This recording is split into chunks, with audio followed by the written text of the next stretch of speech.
Welcome to Marvel Age Star Wars. My name is Sean. I'm sitting here with Brooks. Hi, everybody. When last we left our heroes, how do they say it in shows? Yeah. When last we left our heroes, they were in a bar on a Duba 3, and they were getting propositioned by By blue ladies. some blue ladies. Well, I was talking about the three gentlemen who wanted to give them a job. Well, we all focus on different parts of the story. Yeah. But, You focus yeah. on the ladies, I'll focus on the story. yeah, So, Chanoop! You know how I like it. Chanoop. So if you missed the last episode, go check that out so you won't be completely lost in this intricate plot. This is issue 8. Issue number 8. Last episode we did issue 7. This is a solo Han Solo story, I guess, pardon the pun. You know, Han and Chewie are on their own adventure on a planet called Aduba 3. In the last issue, they were robbed. They lost all their money, so they landed on this little desert planet. They got into some trouble. Then they went to a bar. Then some people gave them a job doing something. We don't know what yet. Yeah, we're not sure yet, because that was the cliffhanger of the three monks this is a wanting to hire Magnificent Han Seven kind of homage. So. Yeah, this episode's actually called, 8 for Aduba 3, so that's their... It's not the wonderful Magnificent 7. 8. The magnanimous 8. Yeah, it's 8, yeah. It's a completely different thing. A quiet interlude at the local cantina. Nothing's been quiet in this place. They've already been partying with ladies. And How I'm did we confused already. immediately throw into a different story in media race? Like, he was talking to a lady, then he was going to talk to these monk guys, and now he's getting jumped by a lizard man because he ripped off his look. A lot's happened in the last 3 seconds in Han's life. Why do all smugglers He wear meets a that girl, same she's kind like, of let's go walk outside. He's like, okay, hey, Chewie. And then he turns around, she's gone. These guys are like, hey, you want a job? And then he's like, what? And then this guy grabs him from behind at that moment, or has some time passed that we're not aware of here? I don't know, because he starts recapping immediately. It's like, would you guys mind running that by me again? Just to recap what you said to me exactly in the last panel of the last issue. Are those supposed to be the three guys? Because those aren't the three guys. Oh, I would love it if those are the three guys. I bet you anything they are. Because someone What, said, they this is not going to changed be them the completely? three guys. Let's make one of them a Luke Skywalker-looking dude with the exact same outfit. He's got the little helmet and everything. Down to his little, bandage boots. It's like, who knew that was a look that was going to take off? At first glance, I thought that was Luke. And I'm like, how far in the future have we jumped? What's happening here? Yeah.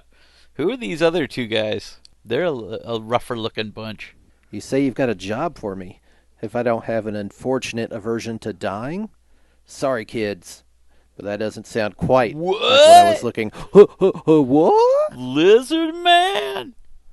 I would like to What's say your right beef, off the bat... tall, dark, and ugly? That you can see that the art has improved dramatically.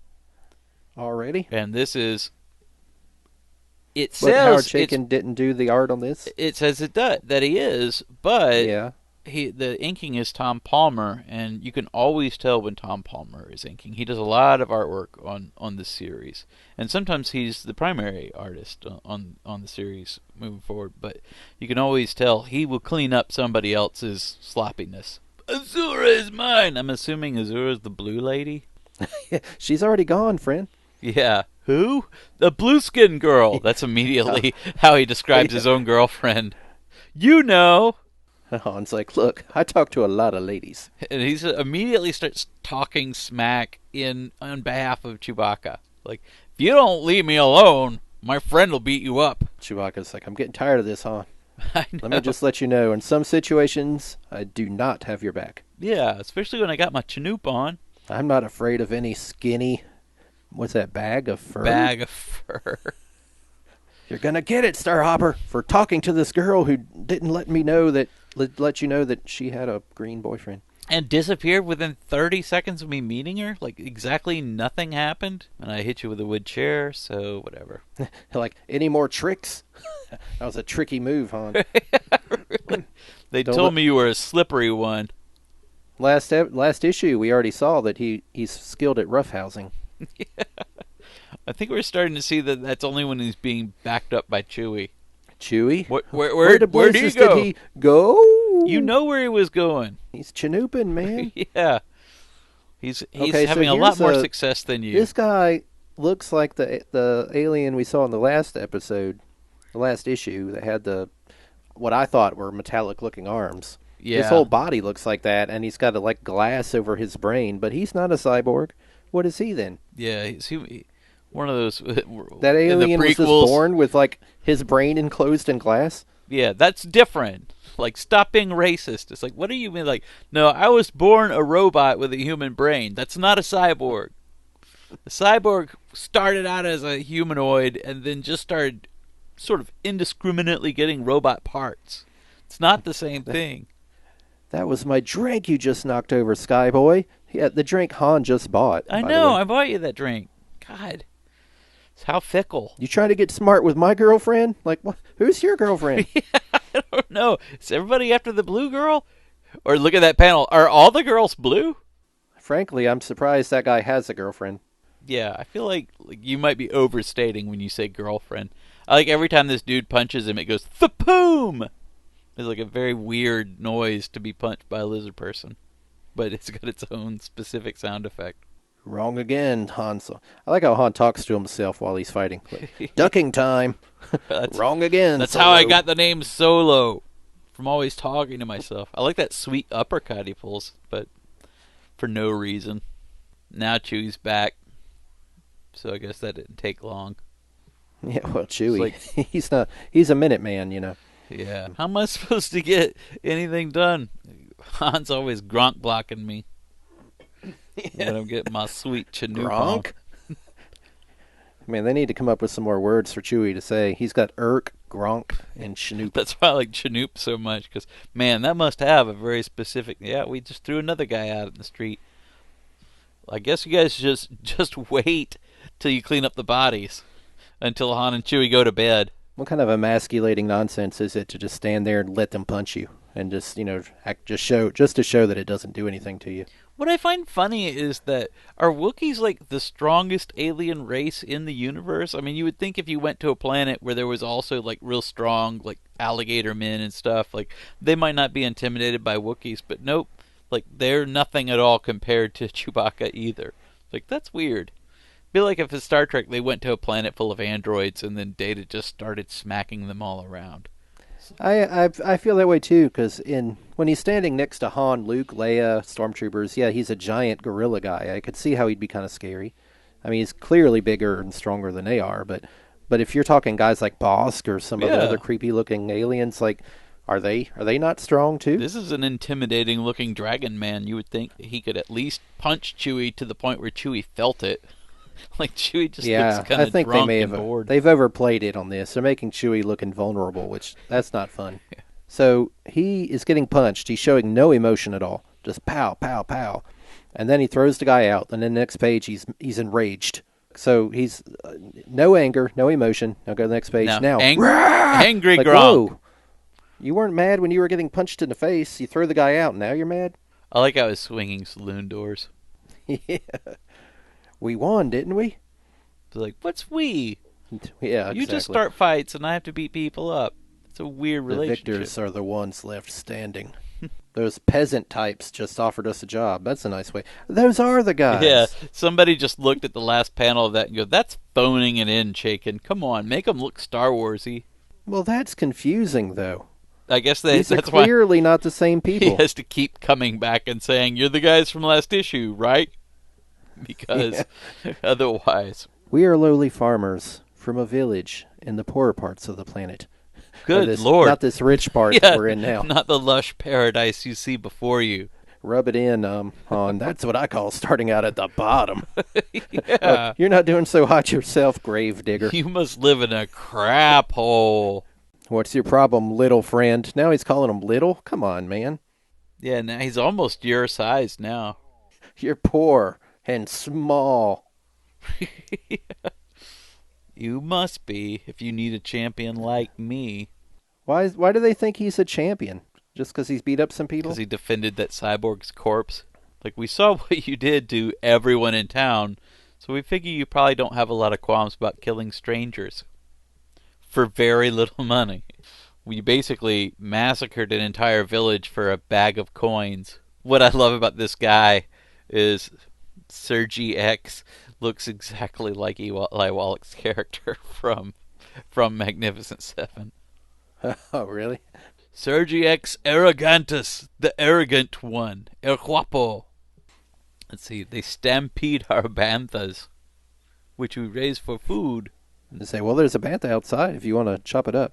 I like how they just carry off the wives and daughters. Even in Magnificent Seven, the bandits don't go that far to just grab their wives and daughters and run off with them, merely to amuse themselves. It's like, a little kind of dark for Star Wars. You really do have it rough. You already live in a place you're the poorest people on the planet. Why is someone robbing you? Well, you said they're devils. They don't care about money. They care about causing problems. We have little money, but we can offer you food or shelter. I'm like, okay, jeez. Han's like, dude, I've got a spaceship. I'll just go to somewhere else. I don't need you. For real. You could have built in some motivation for Han a little bit more. Like shelter? I could sleep in my spaceship. Like, if you would let me doctor this script for you for just a second, Han and Chewie could have just shown up in that village when they landed and had the same exact fight. Except it would have been with space bandits instead of just randos. You must help us, masters, or our village will soon cease to be. Like Han's all worried about this village in the middle of nowhere. This place I've never heard of will not Han exist. just showed up at this planet just moments ago. It hasn't even been an hour. And these guys are coming up out of the, who knows where, saying, we came here looking for you, champion, or whatever. They didn't know Han would be there. They just came to a cantina just basically looking for somebody to beat up these guys. I'll allow it, because that is the Magnificent Seven. Like, we're going to go to where the toughs hang out, and when we see a really tough guy, we're gonna offer him a job. Like, that's pretty much what happened in Magnificent Seven. They did it in Three Amigos, which was also a play on Magnificent Seven. So I'll allow it. That'd be a real loss to the galaxy, all right. Beg pardon? Yes, skip it. You don't know how useless you are. You're being a jerk, Han. For no reason, yeah. You're the one who's thinking about taking this job. I want to recruit a few more of these down-on-their-luck spacers before we leave your village. Let's see if we can find some blaster-happy bongos. I just like the idea. It pays almost nothing. Let's see how many people we can split it up amongst. But that's what happened in Magnificent Seven too. The difference is in Magnificent Seven, Yul Brynner's character didn't actually want to do it at first. He just agreed to help them audition tough guys, and then that's kind of a weird thing to do. Yeah, he kind of gets roped into it almost immediately. But that's his whole idea. How do you audition tough guys? You clap at him. What? That's what he does. Just claps? Well, that's how he tests the one kid, because he wants to see how fast he is. It's like, can you pull your gun between my hands? Clap! It's awesome. It's a good movie. Okay. Nothing dismantles a guy more than just clapping at him. They have a fourth-class son, so that might mean something, I guess. Really? They began to form a line outside the upstairs door in the rundown cantina. Man, how many people need a job in this town? All of them, I guess. It's like maybe they worked for the people that Han and Chewie just killed in the street. It's like, well, you just ruined the economy of this village by killing all of the employers. Why they came here and from where, no one can truly say. Least of all Han, who doesn't believe anybody. The fact that we just won't, as a storytelling device, even explore motivations. We'll just say, no one knows. So we have a naked cat in a green cape. He's a hedgehog. And matching... Oh, he's a hedgehog? It'll become more clear. I wonder if this is the coloring on the original version, because it's like, did he always look like Sonic? We've seen 10 spacers. Not one of them knew which end of the blaster was up. Really? My name is Hedgie, and I never use one. Sorry, pal, but the kind of guy we're looking for definitely isn't one. Why does Han have his shirt off anyway? Why? That's a good you guys question. Are doing an interview. It's not like they walked in on you. There's a line out the door. You let him in. Like, you could at least put on your damn shirt. I don't want to make this creepy, but we're in a cantina upstairs with a door and a line outside. They open the door. There's a naked guy sitting on the bed. This if you weren't reading this text, I was answering an ad saying that was non-specific but offering work. And then there's a Wookiee standing in the corner and just a man with his shirt off sitting on a bed. Yeah. Like, this wasn't the action I was signing up for. You're still here? I thought I said I heard you, but I still want the job for reasons I'd rather not go into. No one wants to talk about anything. No one can say. Yeah, one might suspect that this is lazy writing. And just as a note, like I may have to send you some screenshots of the original book because it's so crazy how they just go wild with recoloring these books when they do these. I don't know if this is from the reprint or if they did this for the digital, but just to be clear, Hedgie is not blue. At all? Or is it just a lighter blue? No, not at all. He's closer to being brown. He does Oh. have kind of a darkish tint, but I wouldn't define it as blue. I'll send you a link to a video from Comic Tropes. It's a show I really like. And he just recently, past couple weeks, did an episode about coloring and how it changed the way they did the process back then. The colorists colored a certain way knowing that the result was going to be on that newsprint. But when they did these reprints, they took the original coloring, which was muted in the process of putting it on the newsprint, and they just used that, so everything became real garish looking. This looks like they just recolored from scratch because it doesn't match up. I'm looking at the original comic and looking at the page we're looking at, which is the digital version, and it. I hear this gripe a lot. People complaining about how the original coloring will get ruined, and it's always garish because you can just do so much with the digital. Like you can make it so bright and colorful, but man, tone down your palette just because you can. This is ridiculous. There's no kind of shading or gradation or anything on that, and it's just it looks when you compare the two, it just looks like in this digital version, like they just don't care. It looks like they just used the paint bucket in Photoshop and just Yeah, blop clicked and blop blop. filled the whole thing with one color. When Dark Horse did these, remember when they started collecting them in the full size, then they called them a long time ago. Yeah, I have those.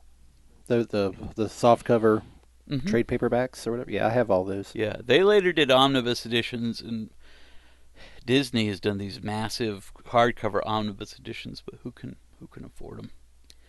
Now, see, that is interesting. It looks like Dark Horse did what you said, because the coloring on the Dark Horse version is just sort of a brighter version of the colors that you see in the original issue. But the colors in the digital version that we're looking at, it's like they didn't even have that stuff for reference or didn't care to. That is weird. Why would they bother to change it? I don't know, like the color choices, like the clothes. Like if you look at Aragantis's clothes, he's got a different color shirt and pants and all this stuff. It really is just like they had the original drawing, but they didn't bother to use the original colors, and they didn't bother to reference the original colors either. And the colors that they have chosen are extremely garish.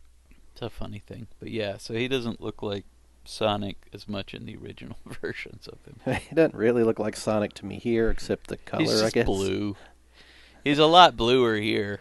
Like, we can't have him be naked. Only Chewie can be naked, so we got to give him this weird little green underwear. Yeah. But he does wear a cape. I mean, he's got some class. The Star Wars comic, you didn't see this in the movies at all, but the Star Wars comic was always about a guy wearing like underwear, trunks, and boots, and nothing else. And gauntlets. Yeah, sometimes gauntlets and cape, like we see here. But it was perfectly okay to be walking around in briefs and boots. They are But on also- a desert planet. Also, a belt.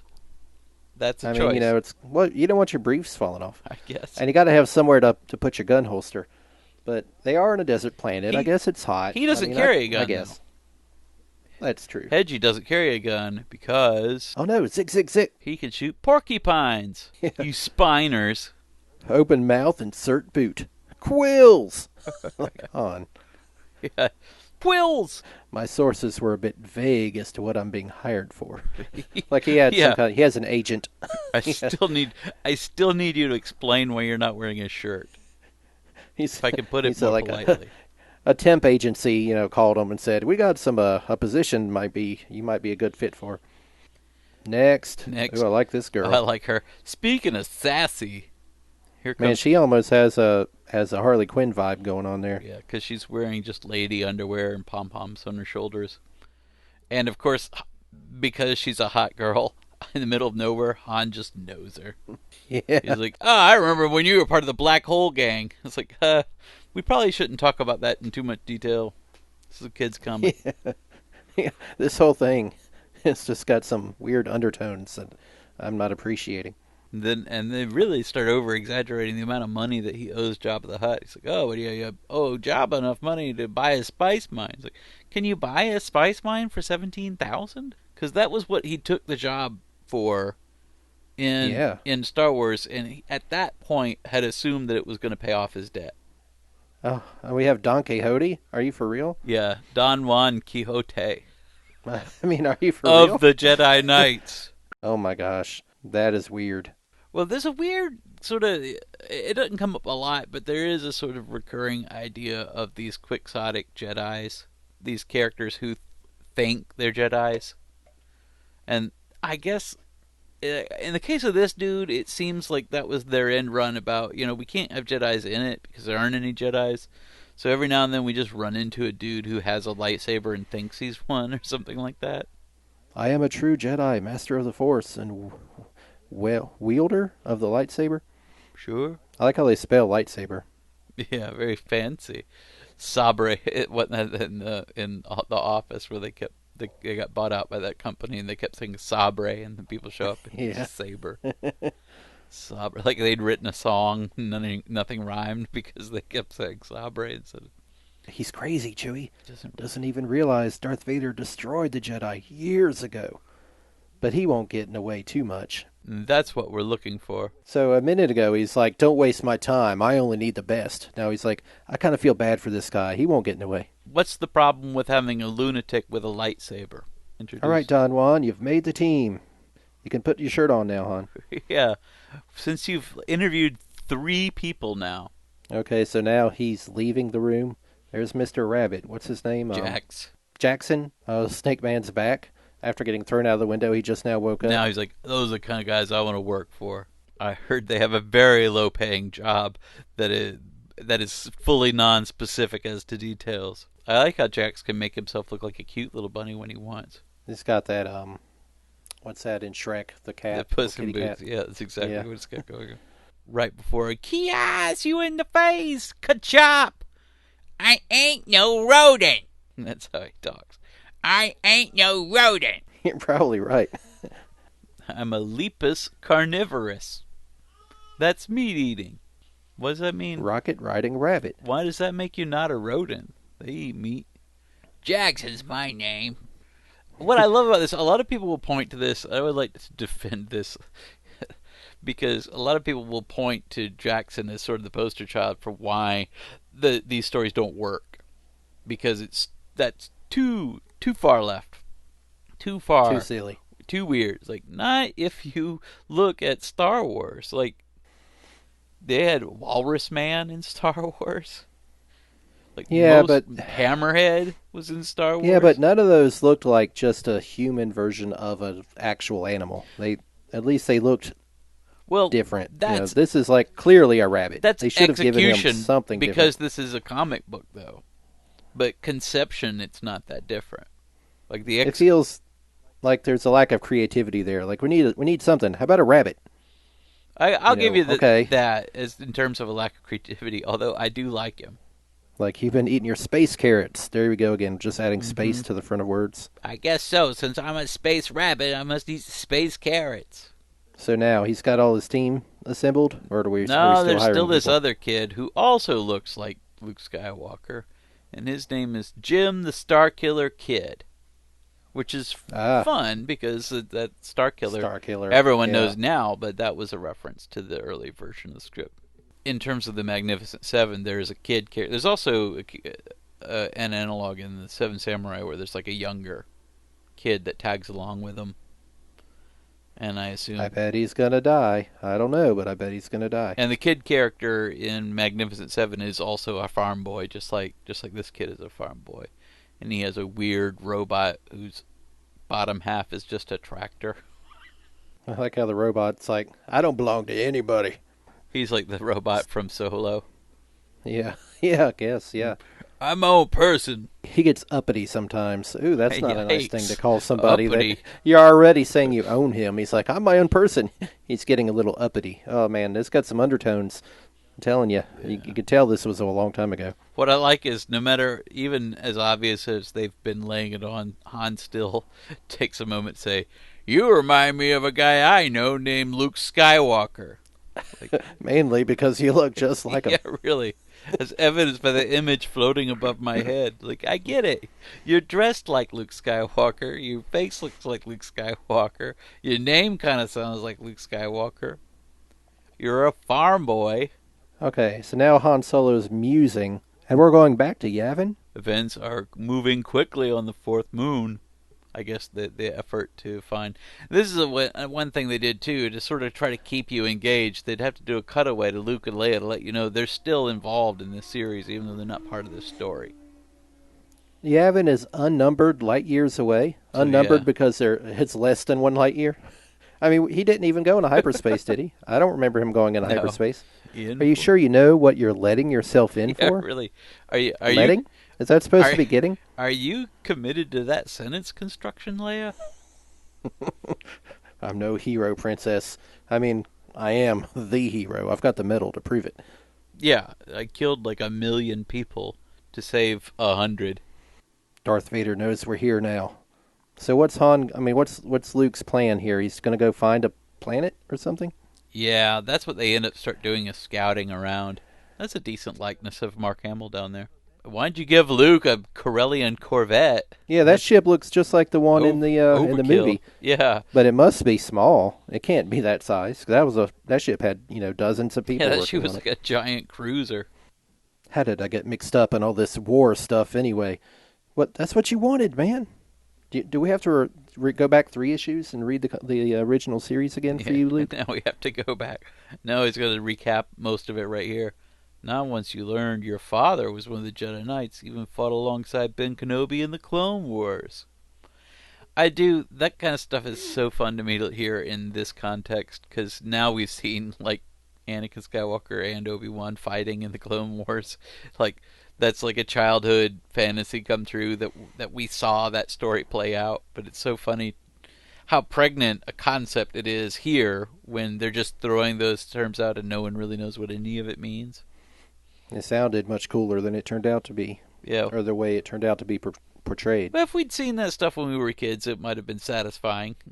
But you grow up for 40 years like, I wonder what that was. It was like, it's not going to be anything like no story would be. It's better to not show it when you introduce those. See, that's what this whole thing is, just a splash. Like, look at all these characters from the movie. There's Obi-Wan Kenobi. There's Darth Vader. Here's Han Solo. We have to flash back to him even though this whole story's about him. Probably having more fun than I am, for sure. So now we're back to Han. Yeah, I guess the two of them are just having a moment musing together. I like the little likenesses. They're not bad. Well, Solo, you gonna take me and Tracky my along? Tracky. Who you calling Tracky? Oh, sorry, kid. I was fantasizing about Luke. Yeah, put a shirt on. Now you're like just walking around half naked thinking about your young man friend. We said last issue that he was going to buy a new shirt with the money he made. I didn't realize that was going to be So- the purpose of this entire storyline. No, I just thought it would happen. So he's trying to earn enough money for a new shirt. Like, I didn't realize that was going to be like the visual shorthand for Level Up. That we'd have to watch him walk around literally without a shirt. What's the kid have to pack? We've got packing to do. Like, how far away is this village? Don't I have a spaceship that we could just fly there right now? 6 stalwarts aren't that much, but beggars can't be choosers. Like, I feel like we didn't do a lot of selection, though. And judging from the line, there was like one guy in line we didn't take, and that's because we'd already thrown him out a window. Han's like, I feel like these guys could probably catch quite a few bullets. Put them in the front. For real, my plan's going to make a lot more sense when you see this go down. Heads up, spacers, sky speeders coming up on our left. So they haven't even left yet, and already, Haru, and walk out. Like, whoop, up, spacers already.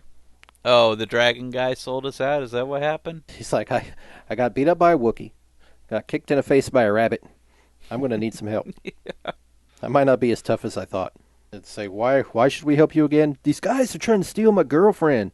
Yeah, you still on about that? If we could put our hands on that girl right now, we could settle this. Where'd she go? She said, let's go take a walk, and then she disappeared forever. It's like unsolved mysteries.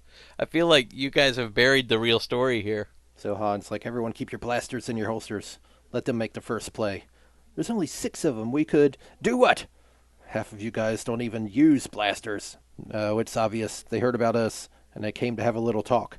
Like, that's not obvious at all. They may have come here to fight with you. Yeah, why would they come here immediately? Like, are you so unthreatened in this place that if you just hear that there's 5 guys that might be a threat, you just go ahead and rally all the boys? Hello, Gruesome. Beat up any lame brush mice on your way to tell the big boys? Han is just picking on this dude. And his repartee is not getting any sharper. I think Sergi X Arrogantis, if I'm remembering right, is actually just a play on Sergio Aragones, the guy who did Gru. Oh, how funny. But he did have that mustache. So, you may be right. I'm fresh out of bananas, but you're on. What does that mean? Bandana. Oh, bandanas. He said flag of truth. I don't have a bandana. It's like, whatever, Solo. I can barely afford this shirt. I'm certainly not going to give you a bandana. An unfortunate title for one of such delicate sensibilities as I. But we have come a long way, so let us not bandy words. You have been approached by farmers from a certain village, to which they have already returned. Forget your mission. I am prepared to offer you a minimal sum. Yeah, way to butter it. Though I'm sure it'll be more than those ignorant peons can give you. So Han's basically making money for free here. He's like, I'll give you money not to do anything. Han's nobility is, well, they're giving me everything they have. Like, okay. And that's the best pay I've ever had. And I had enough money to buy a small planet. Yesterday. Like, not even a day ago. Plus, maybe it's not noble to take everything they have, Han. How about you and your men leave that village alone this year? Yeah, and I'll we be won't gone have by any then. trouble. What do I Next care? year, It's like, yeah, I mean, just do what it's you all want. they have, but it's basically nothing. I don't think you should buy a lifetime's worth of protection. Such unexpected bravado from one who leads women, children, and starship rejects. Yeah, And who's they're the like, reject? hey, Hold on. whoa, man. If I'd have known, I would have stayed in the mountains, laughing. Why were you laughing? Try laughing this blaster off, you lousy bandit. Amazing! Ah! I love that her name is Amazing. So already you fight amongst yourselves. And with this force, you try to frighten Sergi X. I like when people refer to themselves in the third person. It's a good bad guy thing that always happens. You've had your say, friend. Now why don't you and your Cloud Riders go home and play? That's an ominous line when you consider that their idea of play is just stealing the wives and daughters of the peasants. Yeah. Why don't you go steal some other village's or, wives? or as far as I know, continue to play with the ones you've already taken. Nobody said you ever gave them back. It's all gross. I'd steer clear of that pleasant village if I were you. You don't even know what village it is, Han. Yeah. He could go hit that village and you wouldn't even They're know. more They worried haven't even about been their there yet. banthas than they are their women and children. I don't think that nice anyway, Han.